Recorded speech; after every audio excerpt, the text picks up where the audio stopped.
From heated courtside confrontations to social media warfare, these NBA legends took their rivalries beyond the game. What starts as competitive fire often erupts into something much more personal. Chris Paul versus Rajon Rondo, a rivalry that turned physical.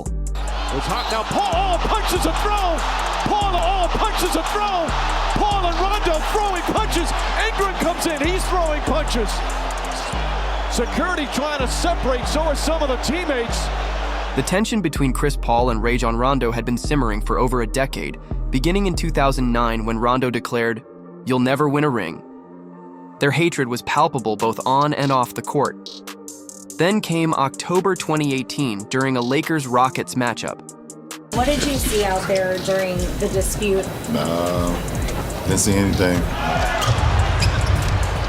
Harden fouled by Ingram. Do they count it? No. They say the foul occurred before the gather, and he never put the ball back down. What started as a minor scuffle between others quickly escalated when Rondo and CP3 found themselves face-to-face. Brandon Ingram's a young guy, okay, but were you surprised to see Chris Paul and Rajon Rondo getting into that kind of a fight in Game 2? I am not surprised at all. For you people out there who don't know, Rondo and Chris Paul have never liked each other. Rondo allegedly spit in Paul's face. Paul jabbed his finger in Rondo's eye. Punches flew, benches cleared. A melee erupted that would result in suspensions for both men.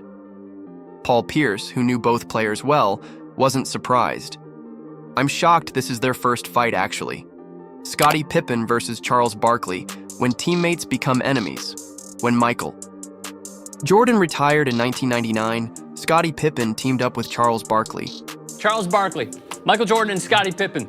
They really can't tip. Take a look on Conan. Who are the cheapest guys that you've hung out with that we would know? Well, there's nobody cheaper than Scottie Pippen and Michael Jordan. You know, Michael Jordan's pretty... Michael Jordan is cheap? Oh, yeah. But Jordan had warned his former teammate, "Charles Barkley will never win because he doesn't dedicate himself to winning." Those words proved accurate. Barkley battled injuries while Pippen endured the worst basketball of his career. Scottie Pippen shared his thoughts on whether Charles Barkley's career is tainted without an NBA title. Pippen said no, highlighting Barkley's 2 Olympic gold medals, his role in globalizing basketball. By the following year, Pippen wanted out, but not quietly. He launched a verbal attack. "He could never expect an apology from me. If anything, he owes me an apology for coming to play with his sorry fat ass. He's a very selfish guy." I'll lock you up, dude. So it'd have been a match. It'd been a good series. And Scotty's on the show tomorrow, so we'll be playing that for him. Barkley's response? Pure Chuck. "You know I always carry a gun with me, so if I get arrested for murder, y'all know he didn't apologize." Ray Allen versus the Celtics. Brotherhood betrayed. After years of postseason heartbreak following their 2008 title, tensions grew in Boston's locker room.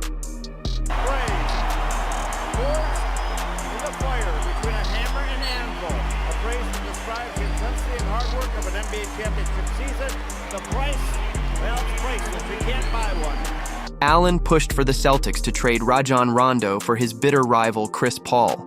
When Rondo discovered this betrayal, reports suggest they literally put on boxing gloves and settled it with their fists.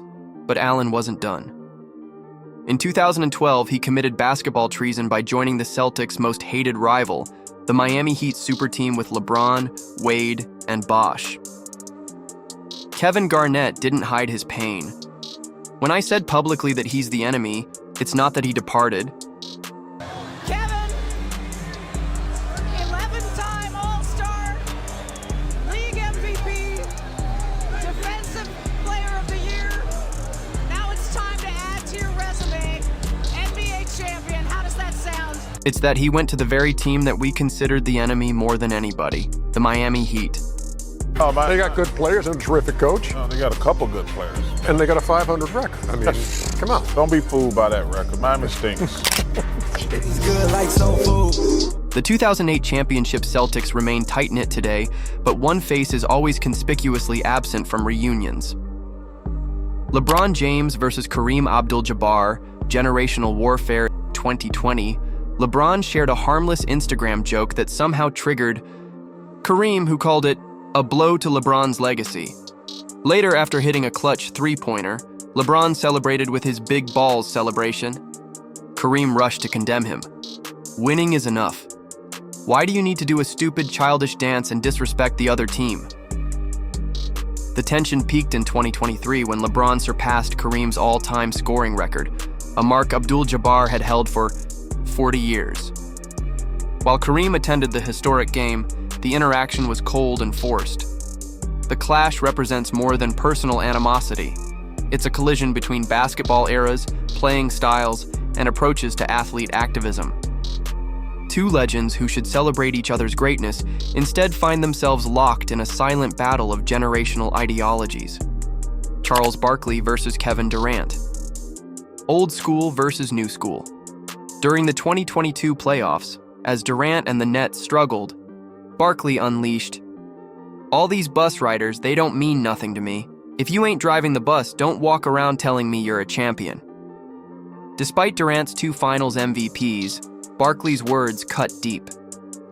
KD fired back on social media, posting photos of Barkley playing alongside legends, suggesting Chuck was the original bus rider. Barkley doubled down. "He's very sensitive, great player, but he's part of that generation who think they can't be criticized."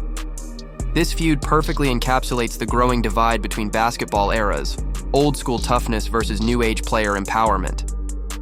Durant's mastery of social media allows him to counter Barkley's television platform, creating a unique power dynamic where neither can truly land the knockout blow. Shaquille O'Neal versus Dwight Howard, the Superman identity. Crisis Shaq built his brand around being Superman, with themed cars, a Superman mansion, and a Man of Steel tattoo. In 2008, Dwight Howard entered the slam dunk contest in a Superman cape, delivering one of the most iconic performances ever. For Shaq, this was unforgivable identity theft. As O'Neal retired, he made tormenting Howard his new mission. "If all you got to do is win a dunk contest to be called Superman, don't call me that no more." Shaq released diss tracks while Howard responded with impersonations. The beef culminated with Howard challenging O'Neal to a boxing match, 2 giants fighting over a fictional character's name. What makes this rivalry particularly bizarre is that Howard genuinely admired Shaq. By adopting the Superman persona, Dwight thought he was paying homage to his idol. Instead, he ignited a feud that would haunt his entire career, with O'Neal using his media platform to diminish Howard's accomplishments at every turn. Michael Jordan versus Scottie Pippen, brothers to bitter rivals. When The Last Dance documentary aired in 2020, it reignited old wounds. The series, which Jordan helped produce, painted Pippen in an unflattering light, particularly regarding his contract and decision to delay surgery in 1998. Pippen fired back in his book, Unguarded, accusing Jordan of selfishness and making $10 million from the documentary while his former teammates received nothing. Then came the personal attack. Marcus Jordan, MJ's son, began dating Larsa Pippen, Scottie's ex-wife and mother of his 4 children.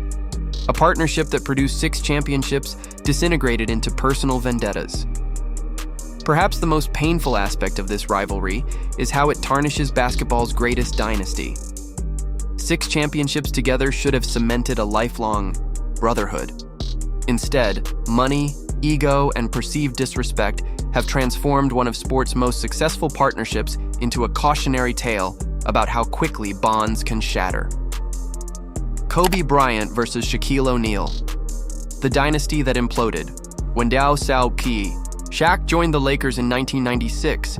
He wanted immediate success while Kobe was just a flashy kid taking wild shots. During the 1999 lockout, their tension boiled over during a pickup game, nearly coming to blows. They channeled that tension into 3 consecutive championships, but their relationship deteriorated.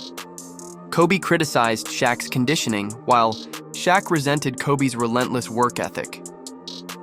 "Because I had you, I was able to chill out in the summer." The breaking point came during Kobe's 2003 legal troubles. When Kobe again complained about Shaq's weight, O'Neal arrived at practice ready for a fight. Before they came to blows, Kobe emotionally accused Shaq of abandoning him during his lowest point, but the team sided with Shaq. The Lakers eventually traded Shaq to Miami. When he won a championship there in 2006, he recorded a diss track. "Last week, Kobe couldn't do without me." Kobe responded by winning back-to-back titles, taunting, "Just got one more than Shaq. You can take that to the bank."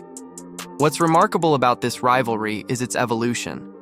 After years of bitter feuding, both men eventually reconciled, developing a genuine respect that bordered on brotherhood. Shaq's heartfelt grief following Kobe's tragic death revealed the depth of their complicated relationship. Proof that even the most intense rivalries can ultimately lead to forgiveness. Isaiah Thomas versus Michael Jordan, the handshake that never happened. The hatred began at the 1985 All-Star Game when Jordan felt Thomas froze him out. This set the stage for basketball's most intense rivalry, with the bad boy Pistons implementing the infamous Jordan rules. Essentially, beat Jordan up on every play. For 3 straight years, the Pistons eliminated Jordan's Bulls. Finally, in 1991, the Bulls broke through, sweeping Detroit. But instead of showing sportsmanship, Thomas and his teammates walked off without shaking hands, a slight Jordan never forgot. The ultimate revenge came when Thomas was left off the 1992 Olympic Dream Team, reportedly because Jordan refused to play if Thomas was included. "I met the criteria to be selected, but I wasn't," Thomas said years later, still bewildered by the slight. The animosity continues today. Even during the NBA's 75th anniversary celebration, when Jordan and Thomas stood mere feet apart, not a word was exchanged. Some grudges never heal. What makes this feud unique is its longevity. 4 decades later, neither man has softened their stance. The competitive fire that made them champions also ensures their mutual disdain will likely follow them to their graves, a testament to how seriously these legends take the game, their legacies, and the perceived disrespect they endured. If you enjoyed this deep dive into NBA's fiercest rivalries, don't forget to like and subscribe for more basketball drama and history.